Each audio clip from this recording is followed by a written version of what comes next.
Welcome to another Mortgage Man podcast. I'm here with Jeremy from Red LBP Building Inspections.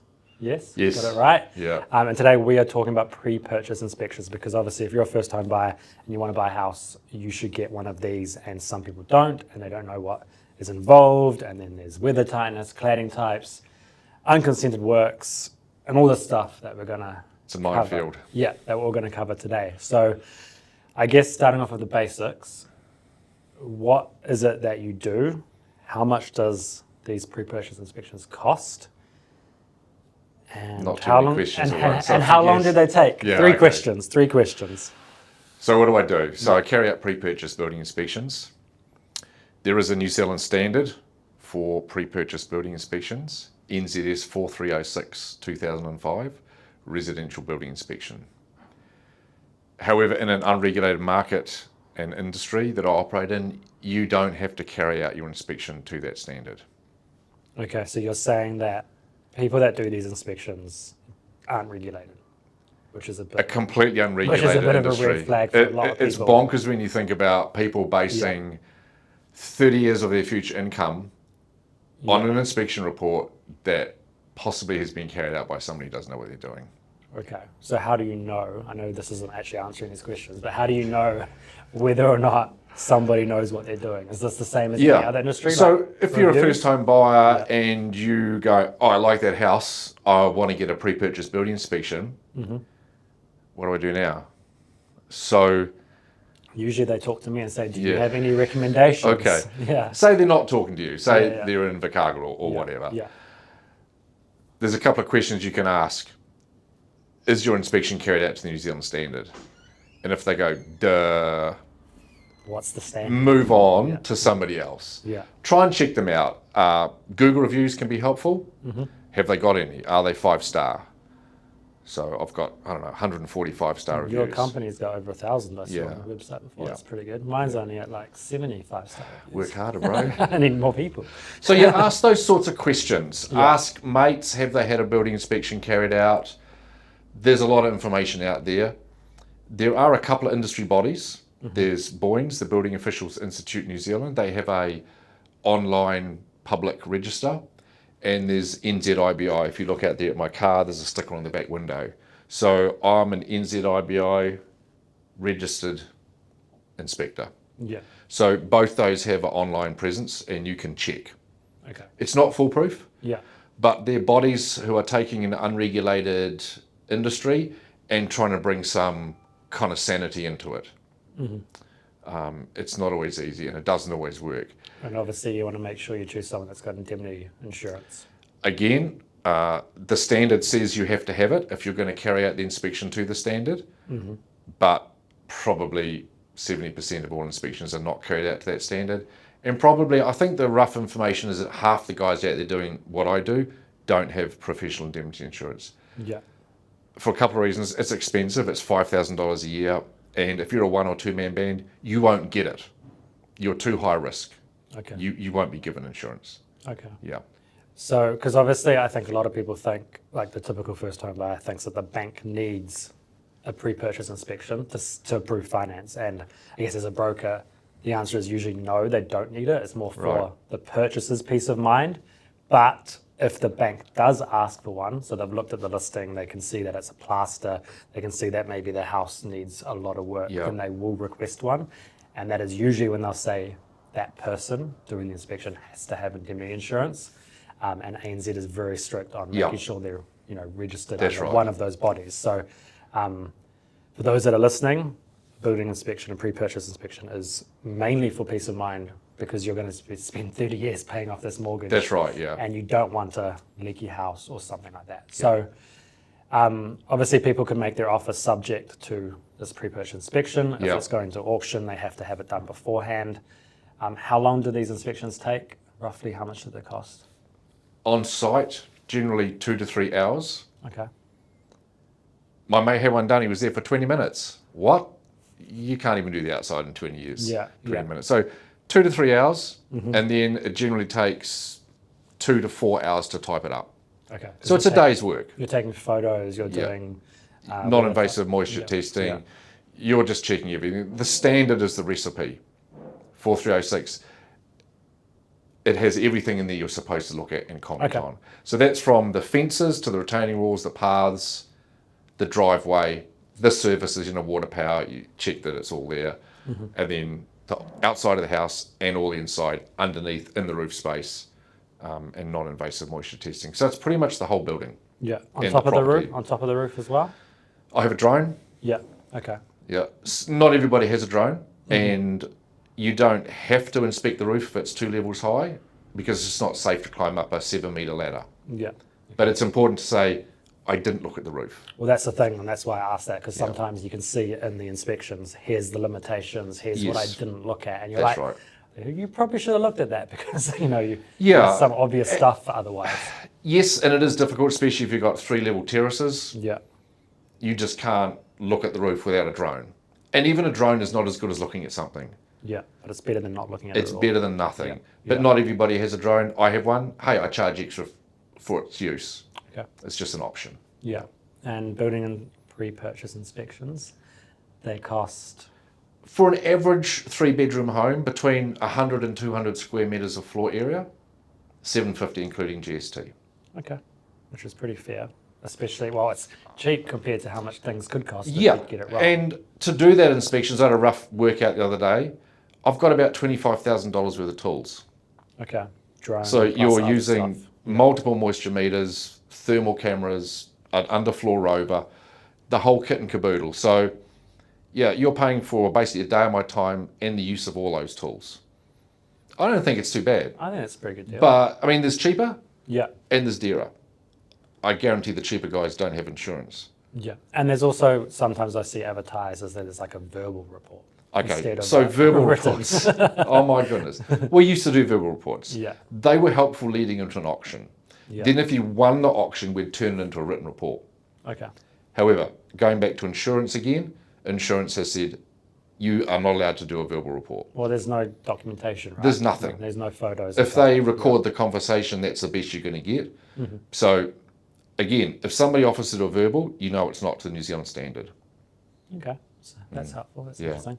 So what you've kind of led me on to this next question is new builds, terraced houses. Like obviously people think it is a new house. It's got Yeah. a master build guarantee, most likely. The council has come and ticked it off.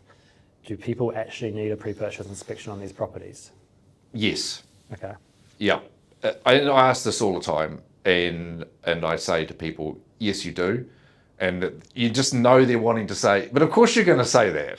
Yeah. So And of what's course the I'm going to say that from experience on doing a lot of new builds. New builds have a unique set of issues compared to an older home, whether it's a brick and tile older home, 30 years old.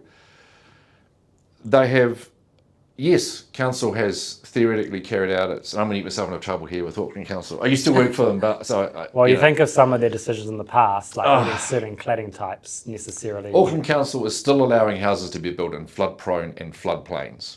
Okay. They're still allowing it. So the issues you're going to strike with new builds is there's this big box called compliance.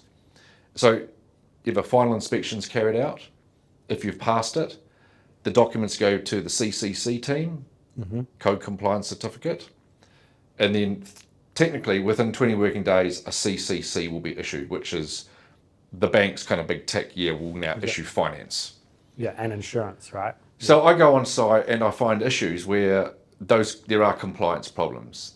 Some of the biggest ones is how close is the floor of the house to the ground outside. Now this is easy stuff. Are you saying that the compliance person didn't pick this up? So and you the pick it up? council inspector Yeah. has looked at it. Now that's covered under the New Zealand Building Code, Okay. which is this big thing Yeah. that buildings are judged against. And it says that if you've got an unpaved surface outside, like a garden or lawn or gravel, the concrete floor has to be 275 millimetres above that ground. So often it's not. And so you're thinking, well, yeah, it's got CCC. How can it have that if it doesn't comply with the building code? So these are things which trip a lot of people up. And of course, I issue my report and people ring me and go, You're saying it doesn't comply with the building code. That's right. But it's got CCC, which means it does comply with the building code. So what's going on? I don't know. I used to be a building inspector for council, and there's no way I would have passed it. Okay. So if your floor's too close to the ground, your cladding's too close to the ground. So that's a weather tightness risk. Yeah. Water can splash up or inundate the building. It's a big deal if it's a new build. It just should not be wrong. Okay. So yeah, new builds, do you need a building inspection? Yes, please. I don't care if you don't use me. Use somebody who knows what they're doing. Better safe than sorry, though, as well, Yeah. right? Yeah. Okay, cool. You brought up cladding types, which leads me on to the next question. Obviously, in New Zealand, we have a very, very wide range of cladding types, some better than others.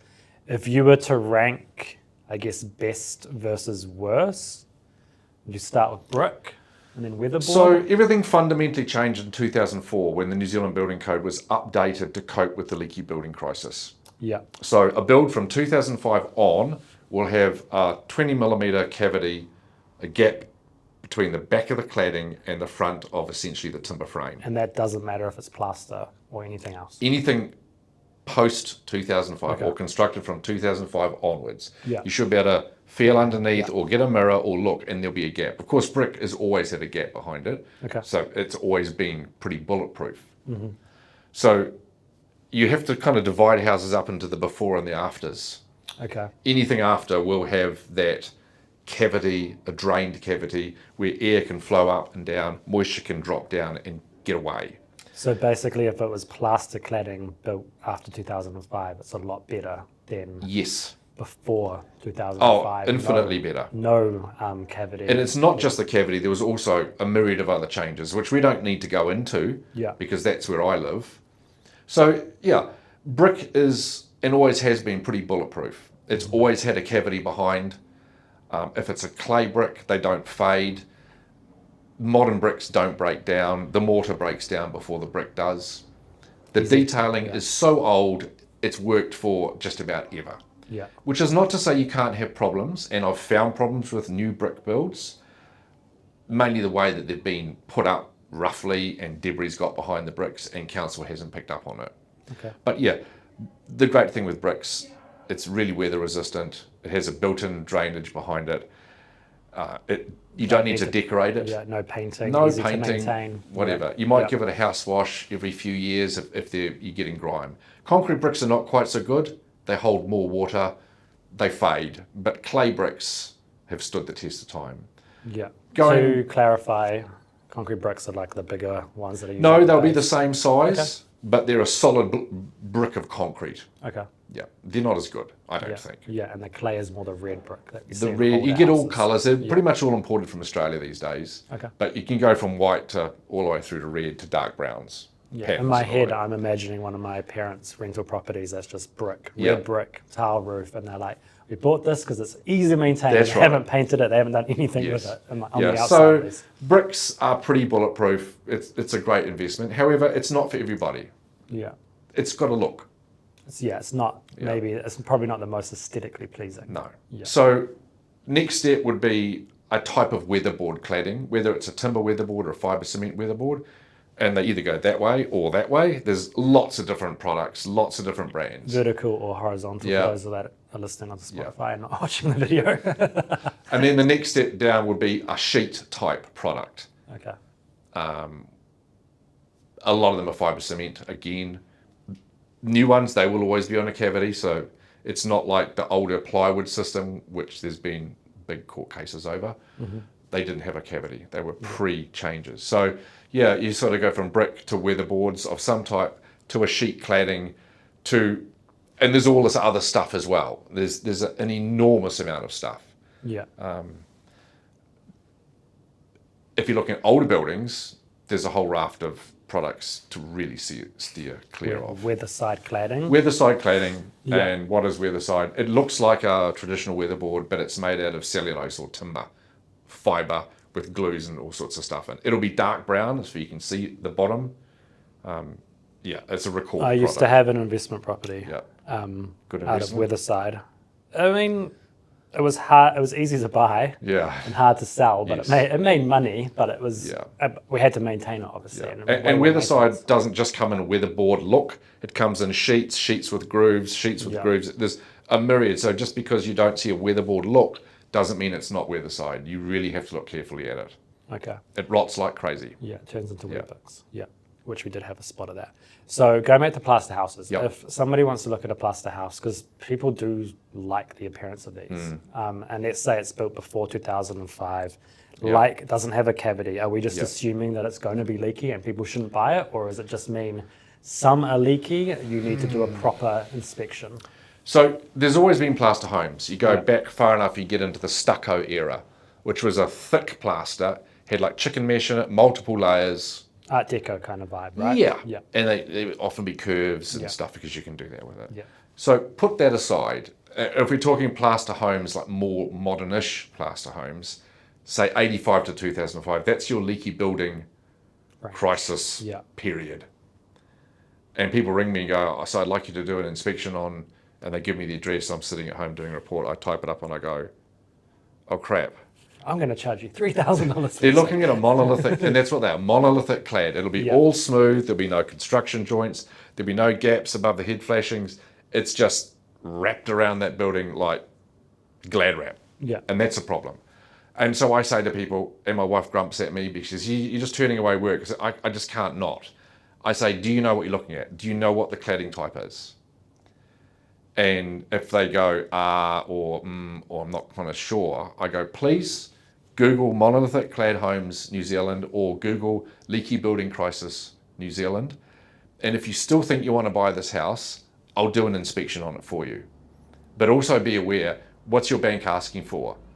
Have you spoken to them? Do they want a pre-purchase or do they want a weather-tight inspection and report? So that weather-tight is what the likes of the ANZ, the ASB will require on, if they see 85 to 2005 and they look at a picture and see smooth plaster, they're going to tick that box that says weather tightness inspection required by, and then they'll check the list. NZIBI, Boyens, there's a couple of others, but they don't really matter too much. And then a lot of times they won't ring me back. Or they'll ring me back a couple of weeks later and they've got a sensible house. Yeah. So people say to me, try to box me into a corner, should I buy a monolithic leaky home? Well, you don't know if it's leaky yet. Everyone assumes, right? And Everyone then that's assumes. Also the other side of the thing is like they are attracted to these houses probably because they're cheaper. Yes. They've been on the market for a while. And although maybe they do decide to buy one and it's not leaky, when they go to sell that property, they're going to have the same problem. The same stigma will always hang over that building. So yes, you're right. They might be 25% cheaper. And so I asked a client once, why are you looking at this building? And they said, because I can afford to move into XX suburb. Yeah. And I said, don't worry about the suburb, worry about your investment in the property. And so, do they all leak? Probably. Can you always tell? No. What you have to remember is I do a weather tightness inspection. I judge any building against the 45 common areas of weather tightness risk. And that's a snapshot of the day that you're there. 10 years in the future, the cladding might So fail. I'm only doing non-invasive moisture testing. I can test inside, I can test outside, but I can't really get to the bit in the middle. Some of my moisture meters will go into the wall 40, 50, 60 millimeters, and you can go from both sides.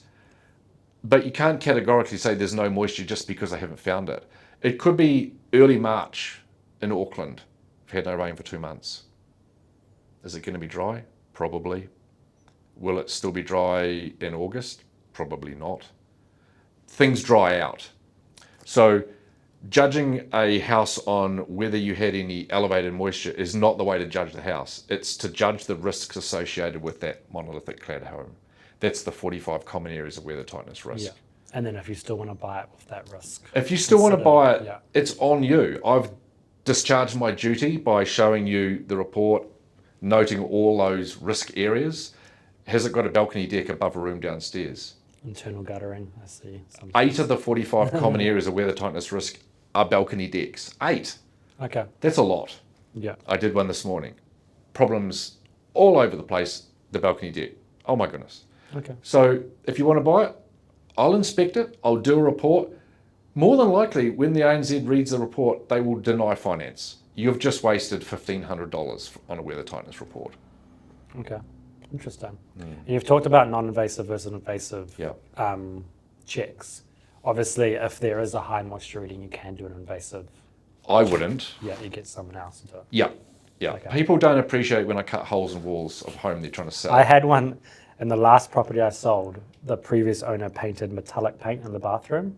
So the weather report, or the little moisture reading was going crazy. Did not like it. Didn't like it, and then we cut a hole behind the door and put it on like the actual timber, and it was dry as, just because it was metallic paint. Yeah. Like, that's weird. Yeah, so non-invasive meters can be fooled by things. Metal in walls is one, electrical is another. And with experience, you learn to not just take that one reading at face value. Put a magnet on the wall. Does the magnet stick to it? Oh, well, there might be some metal there. Good. Use a thermal camera. You know, sometimes I've got a pinned meter, and you go into a little unobtrusive corner and you'll poke it through the gibboard into the timber. Yeah. It gives you a better idea. Hey, we're not supposed to do that, but sometimes, you know, get your little hook and pull the carpet up in the corner, and you go, there's a hole in it. Open the wardrobe, and then you can kind of see. Yeah. So there are ways around it, but you have to remember, I only do non-invasive. Yeah. So if I find evidence of problems, particularly in a monolithic clad home, there'll be a recommendation report to get a building surveyor to look at it. Okay. They will do invasive. They'll drill holes and put probes in the wall. But you're not going to get to that because your finance has already been turned down, or you've realised the error of your ways and you're going, the next time I get Jeremy to do an inspection, it's not going to be on a smooth plaster house, no matter how cheap it is. It's just, the risk is incredibly high. Okay. The saying in the industry is, if it's not leaking today, it could be leaking tomorrow. Yeah. That seems like a very jaded view, but you've obviously seen the worst of them, right? Yeah. So if you are a first home buyer looking at open homes before you even get a pre-purchase inspection, and let's just say you have no building experience, what are some key areas that people can kind of look at, other than cladding type, that they can either easily eliminate this property, just to kind of speed up their process? Okay. So the important thing is, people look at a house and they go, looks nice, it's attractive, it's the sort of thing I'm looking for. And then they walk up the front path, up the steps, through the front door, straight into the kitchen. Because that's what they want to look at.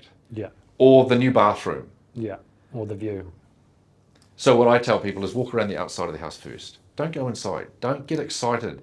Don't convince yourself to buy it until you know what the risks are. So look at the weatherboards or the bricks. Does the paint look good? Are there cracks? Can you see bits where there might be rot? So you're looking at the building. You're not just glancing across it. Yeah. Has it got timber joinery? Look for paint missing or putty missing. Things that are going to cost a lot of money to fix. And let's face it, the cladding is a biggie. It stops a lot of the water. If you can get some elevation, look at the roof. What is the roof? Is it rusty corrugated metal? I might need a new roof. So try and actually look at the building, not look at the building. Yeah. Actually go around and put your eyes on it and just methodically work your way around. If you haven't found anything that you think looks alarming, like cracks or chips or weird bulgy bits or weatherboard that's sunk in, which means it's rotted away, then go inside. Give yourself permission to start liking it. But yeah, the outside. If you're inside, what do you look for? Use your nose. Damp. Okay. Yeah. Damp smells musty. It's fungus growing in the carpet or the timber behind or in the roof. You're smelling fungus eating your building. Use your eyes, your nose. Go into the bathroom and look at the bottom corner of the shower. Does the wallboard lining look nice and smooth, or is it kind of bulgy and the skirting is kind of looking a bit banky? Your shower's leaking. If it's a concrete floor, it's not the end of the world, but if it's got a timber floor, how long has it been leaking? Is the floor rotten? Is the floor joist rotten below it? You know, a little imperfection can lead to a huge expense. And that kind of brings up a good point though, right? Because something like that is relatively easy to fix compared to like a cladding issue. So where do people draw the line between what? Because you're never going to find a house that's like no, you're everything. not. So where's the line? You're not. It's what's expensive to fix versus what isn't, and the risk involved. Yeah, and that's the thing. I did a building, and on the outside there was a broken bit of fibre cement cladding. and the little timber scribe that goes down the side of the window that seals it to the cladding was disappeared at the bottom. It had rotted away. Mm-hmm. I mean, how bad can it be? So Jeremy goes inside, gets his little hook and pulls the carpet up, and there's a hole in the particle board floor. Big water stain spreading across the particle board. So it's been leaking for years and years and years. Through the window frame, down the wall, onto the floor. Just underneath and just seeping through. Because your ranch slider is at floor level. If that had been a window, it would have been tracking down the timber frame. Okay. You can't see that. But if you're seeing faults, if you see enough faults, convince yourself it's possibly not a great idea. Or if you see, it's a 70-year-old house. You know, it's 1950s, 1960s, it's a bungalow or whatever. Okay, I'm going to do some stuff. Doesn't look too terrible. Now I'll ring Jeremy. If you can, look under the floor. Has it got insulation? Yeah. That sort of stuff. Is it going to be economic to heat and cool if you've got a heat pump? Healthy homes compliant if you're going to rent it out. Yeah, and that's another whole thing. Yeah. Which we don't really need to talk about this first time. Please don't, because I don't like doing them.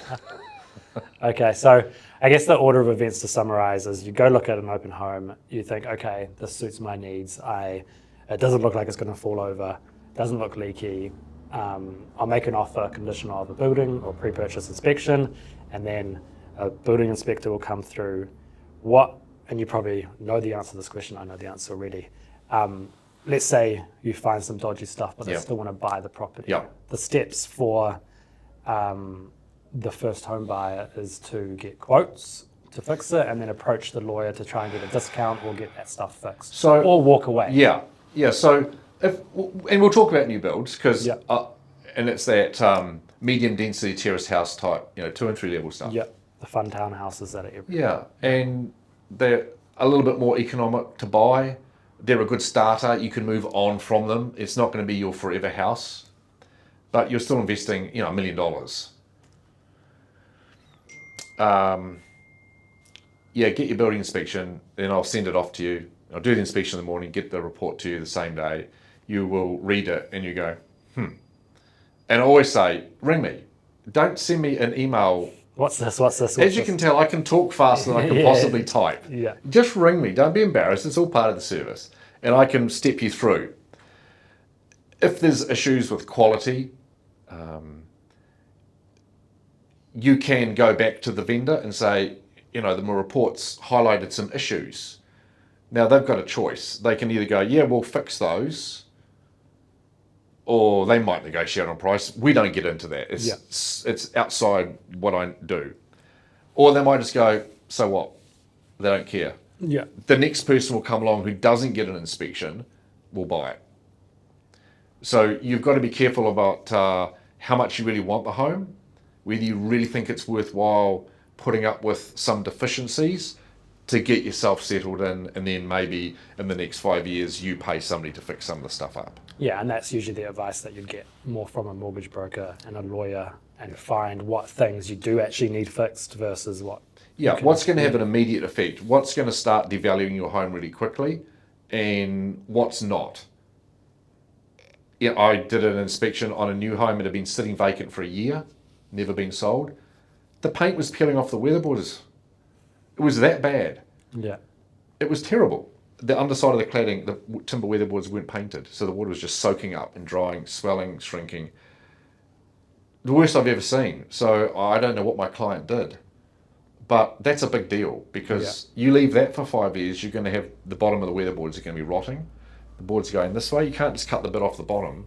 You've got to pull it all off. Yeah. So you don't want to be in that, because you don't have money to do that. You're already paying your mortgage like crazy. You can't afford to be spending $20,000 on replacing the weatherboards on a wall. Yeah. Okay, that's interesting. Yeah. So what happens if a pre-purchase inspection or an inspector gets it wrong? Because I know I have that as a question. Yep. Like, obviously, in the correct way of doing things, there's Yep. indemnity insurance. Yep. So if you miss something, or if, I guess it is coming down to you missing something, right? Yeah, sure. So what can, and that, I guess this comes back to why you don't use the seller's pre-purchase inspection. You use your own. It needs to be addressed to you so you can claim on that person's insurance. just little sidebar, should I use the vendor's report? The vendor's got this lovely report. It's sitting on the table at the open home. They say you can get a copy of it. Yeah, my mate did it. Yeah, well, that goes back to what I said about unregulated industry. You don't know who did that report. Yeah. Are you going to trust that report from someone? So I always say, no, forget about it. Pay for your own. It's yours. You've paid for the access to that information. If some building inspector misses something, and it's generally not going to be on a brick and tile house, there might be a leaky shower or something. I can't speak from experience. You're saying you never missed anything. No, I'm saying nobody's brought me to task that I've missed something and they've said it's going to cost $20,000 to fix. Yeah. We all do have, at Red LBP, we have professional indemnity insurance. As I said, it costs me $100 a week. Yeah. And So usually you just claim, they will just claim on that. You can make a claim on that. It depends. Sometimes if a building inspector digs their heels in, it's just not worth the buyer trying to go through the court system. It's too expensive, too time consuming.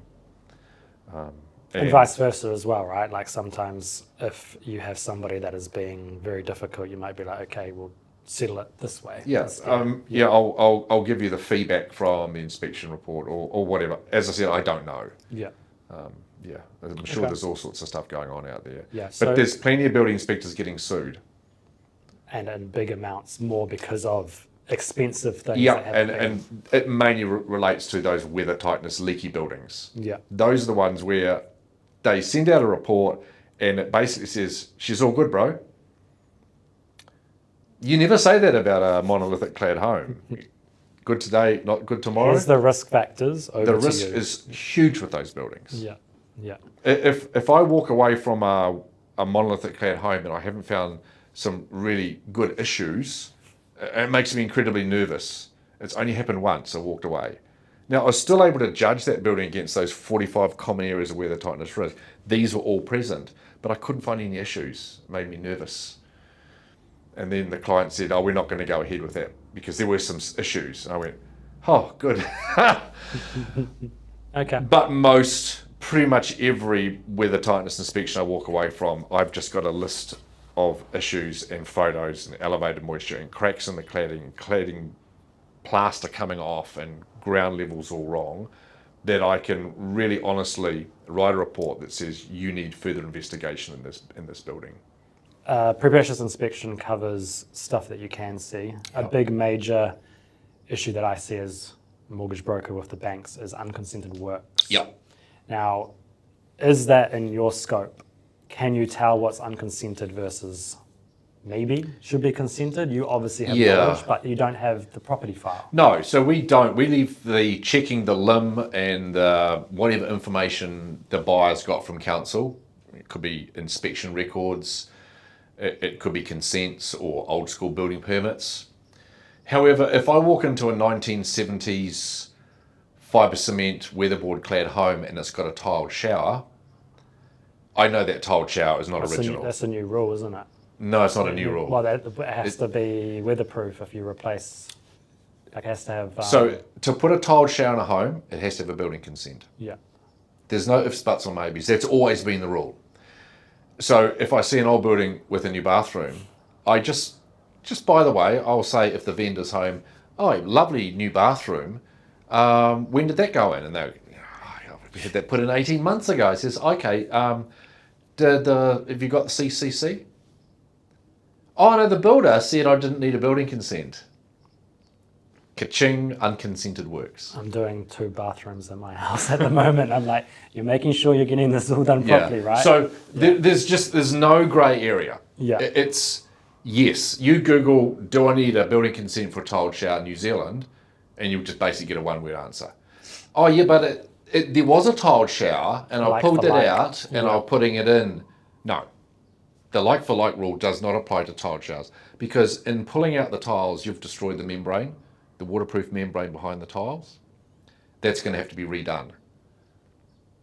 That has to be inspected by council. Yeah. It's for your own protection. Yeah. So that's an obvious one. Obviously, if you see like we were talking about before, a missing wall. Yeah. Like, So that was loaded again, bearing a 1950s brick and tile house, they didn't have big open living areas. Yeah. It was a room, a room, a room, a room. So if you walk into an old home like that and you go to the back of the house, it doesn't have an extension, but you've got a kitchen, dining, living area, you know work's been done on it. They've removed walls. Do they get an engineer? Have they got beams in the roof supporting all the ceiling and everything? So And some people do it the correct way, but they just don't but get it signed if off. Well, yeah. So again, it doesn't matter if you haven't got it signed off. It's not signed off. Yeah. So yes, with experience as a building inspector, you know what to look for. You walk down the side of an old brick house, and then you come to this really cheap, nasty fibre cement cladding. Well, that's an extension. So we'll just say in our reports, check with the council or get the limb. If it's got a building permit or a building consent, it will be in the limb. If there's nothing in the limb, Yeah. it's unconsented works. And that's the key, right? What is in the limb and the property file versus what's there in real life. Yeah, and it's the limb. The property file doesn't really count. If it's not on the land information memorandum and they'll be listed there, and there'll be whether it's a consent, whether CCC has been issued, and there'll be a date, and it'll say what it was, kitchen, or bathroom, or addition, or whatever. If it's not there, it's not there. It doesn't exist. And so buying homes with unconsented works, yeah, there's no rule against buying it. But remember, somebody when you go to sell will be having the same conversation with another building inspector. And the rule comes mainly from if you're trying to get a mortgage against it, because you can't usually get insurance, and then the bank's not on board. That's right. Yeah. So yeah, look for different materials. Check the limb, for goodness sake. If you do nothing else, pay for a limb, and you'll be able to see if there's a floor plan or whatever, or just looking around, you go, oh, this doesn't look original. It probably isn't. If you've got a nice strip timber floor and all the flooring's going this way, then you have one bit of flooring going the other way, that's where there was a wall and they've put a bit of timber flooring in. That wall's no longer there. You can see where it was. Yeah. Okay. So experience is worth Experience is part of it, but do yourself a favour and get the limb and check on it. You can always ask me, hey, we've looked at the limb and there's no mention of or whatever. Basement developments are great ones. Garages turned into bedrooms. Yeah, garages dug out under the house, piles removed, beams poked in all over the place. And I take one look at it and I know it hasn't been done to any construction standards in New Zealand. And so I'll just put a little thing in my report. Or when I ring my client while I'm driving home, I'll go, what do you know about the basement development? And they go, well, yeah, it's nice, isn't it? Well, it's nice having an extra room, but I think you need to check the limb. Has that been consented? Yeah. Because you can have drainage, you can have waterproofing, you can have structural issues with the floor. You're going to have, and there's a classic, it's to convert the garage, single garage with a tilt-up door into a bedroom. All of a sudden, the floor of the garage is at the same level as the ground outside, so you don't have that vertical separation, so it doesn't comply with the building code. So how do you stop that water getting in? There's a lot of sales and purchase agreements now that I see from clients that are like, here's all the disclosures. This doesn't have a consent. This doesn't have a consent. And I'm like, from the seller's point of view, like, why did you do it like this? Like, don't you know it's going to be really hard for you to sell? Well, it mightn't have been them. It might have been two owners before they've done it, and they've bought it and never knew about it. Because these things are more in the public eye than they were 20 or 30 years ago. You know, nearly everybody knows about leaky buildings and smooth plaster homes, whereas back in the day they didn't. Yeah. Which is why so many people bought them. Yeah. Okay, cool. What would you say is the difference between what is a general like house movement kind of problem? Yeah. Because obviously foundations move, house moves, versus a more serious thing. Because you talked about, if you see cracks, that can't, houses do move. Yeah, they do. So what's the difference? So the New Zealand Standard of Residential Building Inspection, it says you don't have to comment on all the cracks you get at the top and bottom corners of your joinery, particularly in an older home. Yeah. Because the way they laid the wallboard linings on, they would have a join below the bottom corner. Whereas now you have to come down and around, so the crack is not at the corner. Okay. takes the stress away. Yeah. So you know when you're looking through a 70s home, you're going to see cracks in the wallboard linings on the inside. That's kind of normal, especially if it's got a timber floor. In Auckland, our clay grounds, they swell in the winter and shrink in the summer. So the house is moving. You know, that door that always sticks in the middle of summer that in the winter doesn't, that's the house just quietly moving. That's my house. So It creaks it's so no much. it's Yeah. no drama. It's Yeah. not gonna the house is never gonna fall down. You might get a crack in the brick outside because it doesn't like that happening. Because the old brick houses, you know, they have one red brick and then you get to the floor level, it's got a slightly different colour brick that goes all the way to the ground. Yeah. And then you have a footing about the size of a spade. Not like today with steel and all that drama. Yeah. So you will get cracks in your brickwork. And then you go, well, yeah, the house is 80 years old and there's a 2mm crack. Let's work out how much that's moving per year. Not Yeah. much. Yeah. However, and we check the floor levels, you put a self-leveling laser, just a quick check. If I do that and I walk to the back and I put my ruler on the go and I go, shivers, there's 40mm fall across that 4-metre floor, that's significant. Yeah. So then I'll go underneath and see if there's timber piles, what's going on, has a fixing failed, maybe there's a big drain and that pile's dropped down. That's significant. Or you look at the roof and you see it's got the droop down one hip, especially if it's a concrete roof, you see all the cracking in the mortar. Yeah. That's a significant issue. So yeah, everything moves.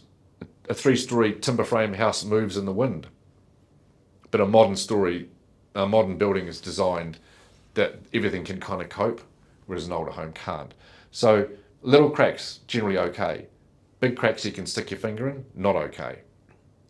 You know, doors that are jamming, I get that on new homes, new builds. Get the door planed. Yeah. Okay. It shouldn't happen, but it does. Yeah. So yeah, it's a matter of how bad is it. And sometimes I'll put in my report, get a structural engineer to check it because it's outside my knowledge. Yeah. If you don't know, don't pretend you do. Just say, I don't know, get an expert to comment on it. Would you say there's a general I don't know, vibe that pre-purchase inspectors do try and be extra cautious to protect themselves, or because I've seen some recently and Yeah. I'm like, this person is very detailed, but they've made it out that the person shouldn't buy this house, even though I can tell that most of this, there's still like 100 things, but they're all very minor. I've seen reports that are terrible examples of that, Yeah. where essentially the building inspector is offering advice about whether somebody should buy the house. That's not my job. My job is to inspect the property and highlight the risks or the problems. So in doing that, I can't have an opinion about anything. I can't use I think. It either is or it isn't. My moisture meter either says there's indications of elevated moisture or there's not. The window either opens or it doesn't. You know, there's elevated moisture and wall damage and floor damage at the bottom corner of the outside of the shower, or there isn't. Very matter of fact. It has to be factual, and the standard talks about that. So if you've got a building inspector who's making claims about knowing how much rotten timber there is inside a wall, or he's using words like I think, or I think you should buy this house. that's an opinion. Yeah. I can offer opinions about, I think there's 2 things in a report I can offer opinion on. And I'm going to look bad here by not knowing what both of them are, but one of them is the shower pressure adequate? Okay. Because we don't hold a bucket and time it. Yeah, and that's more like... Because it could be a limited flow head on the shower. Yeah. But opinion can't come into it. And it has to be factual. If you can't back it up by fact, don't talk about it. You just confuse the buyer. Yeah.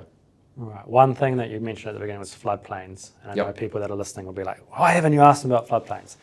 Auckland has a lot of floodplains. Yeah.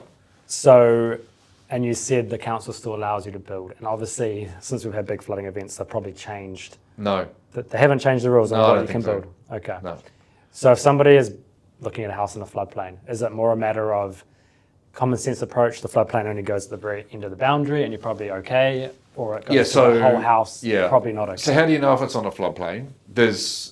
If you're on, for example, one roof and you scroll down on the listing, there'll be like a map with all the squares, houses, tab on the side that goes flood or something, and you get light blue and dark blue shading come up. if your house is in the smack in the middle of that, you got problems. There's Auckland Council has a hazard viewer. Ask the real estate agent. Did it flood? They should know.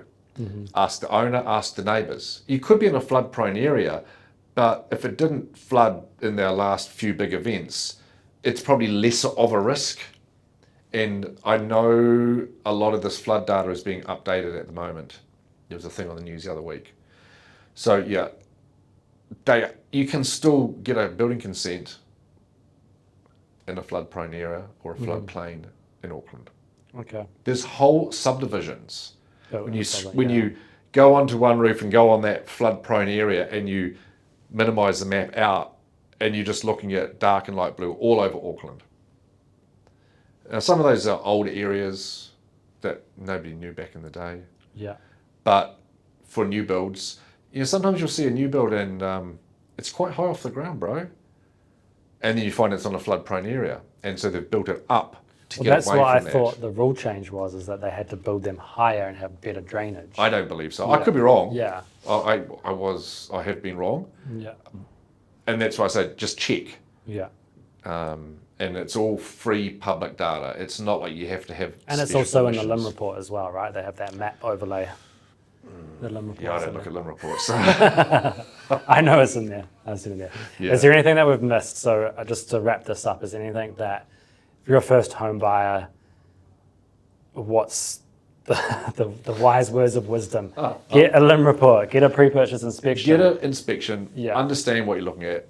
And not just get an inspection, get one from somebody who actually knows what they're doing. Because we would all love the industry to be regulated, like the real estate agents are. They didn't used to be, and now they are. Yeah. That, for a lot of the people in the industry, would not be a bad thing. Overnight, probably half the inspectors in the industry would disappear because they don't have insurance and they can't get insurance because they don't have ongoing training and they just don't know what they're doing. So that would be great. It would protect particularly first home buyers. I remember back in the day when I was a first home buyer, it's no fun. And you're looking at these buildings and you don't know what you're looking at. We all have a different skill set. I could not do your job. And try and get as good information as you can. Now, I'm not saying you have to ring Red LBP. There are other good companies out there, but there's plenty of rat bags, and we see their reports, and you just read the 20-page reports, 6 pages is terms and conditions, 3 pages are photos with no captions, and the rest is, honestly, sometimes useless. And you go, my goodness, these poor people are going to base their decision to buy a house on that rubbish. And it's unfortunate. Do you have a sample pre-purchase inspection on your website? No, we don't. Good idea though, eh? Yeah, until somebody grabs it somehow, scrapes it off the website and starts filling it out. And then starts, yeah. Yeah. Okay, cool. So if people want to work with you or figure out how to enlist your services. I'm sure there'll be stuff in the description below this video. Yeah, we can do that, Yeah. usual spiel, but otherwise if they're listening and they can't be bothered looking it up, they just Google it. So I'm a franchise owner with Red LBP. Yeah. There's 30-something of us nationwide. There's about 7 or 8 of us in Auckland. I have a hilarious YouTube channel called Home Investigations New Zealand. Yeah. You could be the 26th subscriber. Okay. It's awesome. Well, the reason why Jeremy's here is because I was looking for somebody like him that actually does video content, because Yeah. I couldn't find any on TikTok or on Instagram, and I saw a post in the First Home Buyer, and Yeah. I was like, finally, I'm never going to be on TikTok. you will be now. I'm not the right demographic. And I just don't have time to be doing all that short content. You'll be famous on TikTok, and you won't even realize. Yeah, no, that's okay. Yeah, I put content up on YouTube, Instagram, LinkedIn for the professional kind of people. Yeah. Facebook and the YouTube channel, which is just all short videos. There's no long form. If it's 3 minutes long, it's a long video for me. Yeah. And I just take a little subject each time. Jeremy here from Red LBP. Today we're looking at the one you saw, which was a leaky building and the balcony deck on the same building. Yeah. 2 different videos. I Yeah. put them on the Kiwi First Home Buyers because I thought that's good information. If that scares people away from buying a monolithic clad home, I don't see that as being a bad thing. That's not where I believe first home buyers should be. Personal, not red LBP. I just see through doing my inspections how risky those buildings are. Yeah. Okay. Find something else to look at, please. Yeah, and for those of you that are listening or watching, this will be posted on YouTube, TikTok, Instagram, in my First Home Buyer Academy, and on Spotify. And probably on Red LBP socials as well. Yeah, why not? Go I'll on, send it spread to the you. love. All right. Well, thank Yeah. you so much. It's been a pleasure. Have a good afternoon. No worries. Thanks. Cool. Easy peasy, right? Yeah, thank you. I didn't think it would be too onerous.